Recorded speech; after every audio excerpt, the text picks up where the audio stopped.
Você sabia que o verbo to have tem outros significados além de ter? Pois é, o verbo to have ele não só significa ter, e existem algumas expressões também que têm um sentido diferente com o verbo to have. Ele não vai significar ter. Claro que o verbo have ele tem esse sentido, né? Se você for procurar no dicionário, você vai encontrar como ter. Só que existe outros sentidos que você pode dar ao have. E a gente vai estar vendo aqui nesse vídeo, então me acompanha até o final aí para você compreender e ver outras formas que você pode estar explorando esse verbo.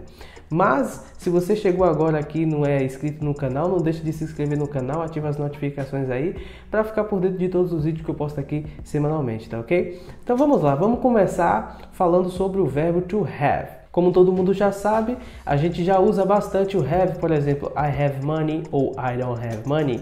Eu tenho dinheiro ou eu não tenho dinheiro, né? Você pode negar também. I have a lot of things to do. Eu tenho muitas coisas para fazer. Então, a gente já conhece esse sentido. Só que o have também tem o sentido de comer, né? Você pode usar o verbo to have também para dar uma ideia de que você vai comer algo. Por exemplo, can I have another piece of cake? Can I have another piece of cake? Eu posso comer outro pedaço de bolo? Então, have também tem esse sentido de comer. Assim também, ele tem o sentido de beber. Por exemplo, I will have a drink with my friends. I will have a drink with my friends. Eu vou beber com os meus amigos. Então, o verbo to have você também pode usar para comer e também para beber.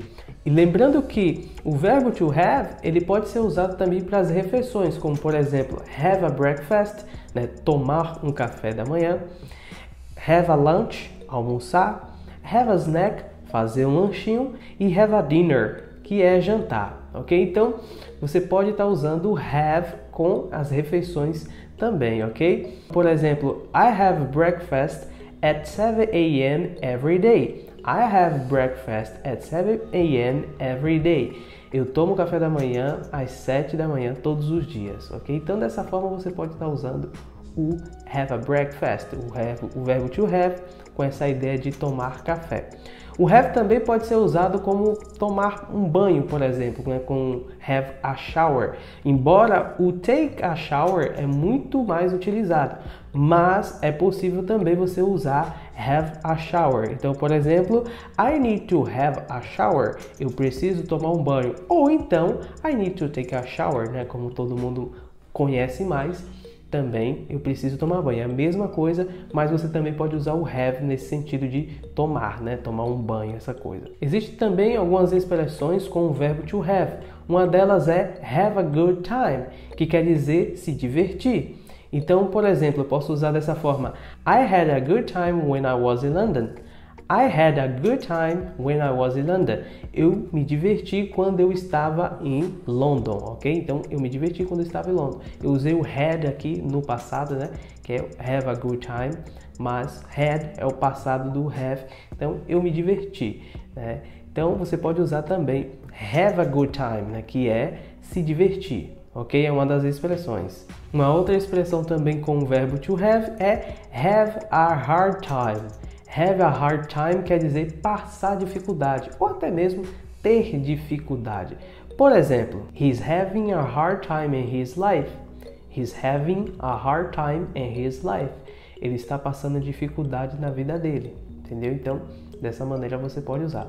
Ou também, I have a hard time at work. I have a hard time at work. Eu tenho dificuldades no trabalho. Então, você pode estar também usando, né, nesse sentido de passar dificuldade, ter dificuldade, have a hard time, tá? To have a hard time é passar dificuldade, ok? E por fim, nós temos uma última expressão que é have a point, que significa ter razão, entendeu? Então, por exemplo, my mother always has a point when she advises me. Ou seja, minha mãe sempre tem razão quando ela me aconselha. Então, have a point é ter razão, tá? Percebeu que o verbo to have ele tem outros sentidos além do ter? Pois é, então você pode explorar esse vocabulário e não se limitar apenas a uma simples tradução do dicionário e poder, né, utilizar essas expressões, utilizar essas ideias, porque vai fazer com que você de fato cresça e amadureça essa ideia, não ficar preso, porque a gente tem muito aquela coisa de ter um sentido de uma palavra e só achar que ela pode ser usada só para aquele significado ali, não pode ser explorada. E não, pode sim e é muito utilizada. É por isso que muitas vezes a gente acaba tendo dificuldade de entender um contexto, alguma coisa, porque a gente só conhece o have, por exemplo, como ter. Então, tudo onde você for ver o have, fica aquela coisa, poxa, não tem sentido aqui, tá com aquela ideia de ter, mas aqui tá com outro significado, é como se fosse beber e tal, e muitas vezes é aquilo ali mesmo. Só que, como a gente está enraizado com a ideia de um significado só, acaba tendo essa dificuldade, né, de entender alguns contextos, tá? Então é isso, pessoal. Espero que vocês tenham gostado desse vídeo. Poste seu comentário, deixe seu like, se inscreve no canal, ativa as notificações aí para poder ficar por dentro aí dos vídeos que eu posto aqui semanalmente, ok? See you next time. Bye bye, guys.